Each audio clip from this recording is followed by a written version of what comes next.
So here's one. For those of us who don't have clarity in our job paths, whether the end game or even the next step, should we consider new jobs that are probably similar in scope, but improve in logistical areas, salary, location, etc.?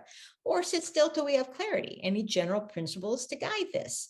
So this is a great question. I'm so glad that you asked the question. So one of the things that I think is the first foundation of when we're asking these questions is what I call listening to the whispers.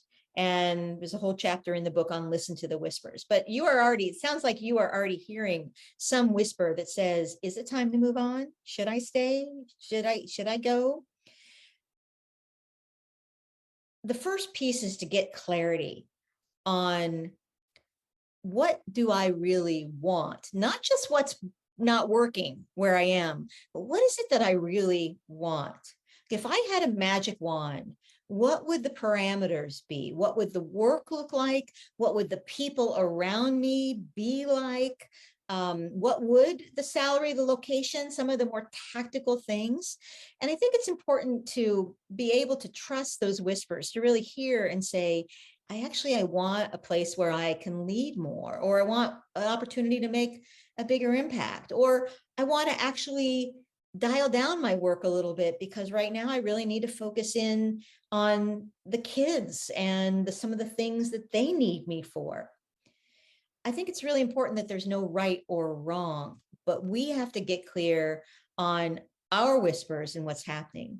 Another tool in that, and I really encourage this person to make sure that you get a hold of the toolkit, is to then understand your values, because your values are often things we all think we know our values, but what happens is we can't really articulate them.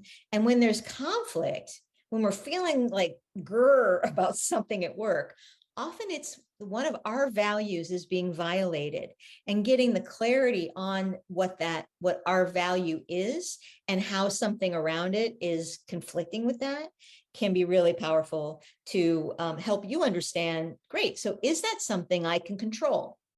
Because the truth is we only control three things. We control everything we think, everything we say, and everything we do. What we think, what we say, and what we do. And that's it. And that's all we control.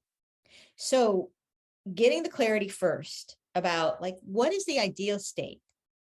Then you might ask yourself, well, is there a smaller step that gets more of what I want? And is that something that I want to explore? So you said considering new jobs that are similar in scope, but improve something. So if one of your values is right now, one of my values is wealth generation, then if there's something that's similar, but it's more money, there's absolutely nothing wrong with that. Or if it's closer to family and your value is about family. The thing that I hear people getting caught up in a little too much is the values of other people, or in the book, I called it OPV, other people's values. And, hearing a voice of a parent, a teacher, their community saying, you should want this, you should want the promotion, or you should want to make X amount of money. You've got to get clear and honest with what is it for you. And when you have that, then is the new job that's just one element different, is that good enough? Or maybe it's the good enough for now. So that's my general principles. You said, or sit till we have clarity. I don't think you have to sit and get clarity. I think clarity doesn't come until you work at it. We actually have to take some action. We actually have to challenge ourselves. Clarity is not something that's just one day going to lightning bolt and go, now I know exactly what my calling is. No, I'm sorry to tell you, it's work, but it's good work, and it's fulfilling work. And I was talking to a leadership team the other day. I said, what's the up and coming leadership trend? And I said, self-awareness and self-reflection. those are the difference makers.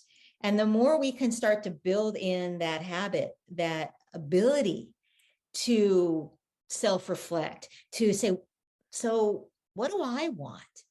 Like, who do I want to be in this situation? What do I want to get out of this? And be honest with ourselves, then we can make the choices that are right for us, because we all have lots of choices. But making the choices that just look good on paper, that aren't right for us, they're going to get us stuck.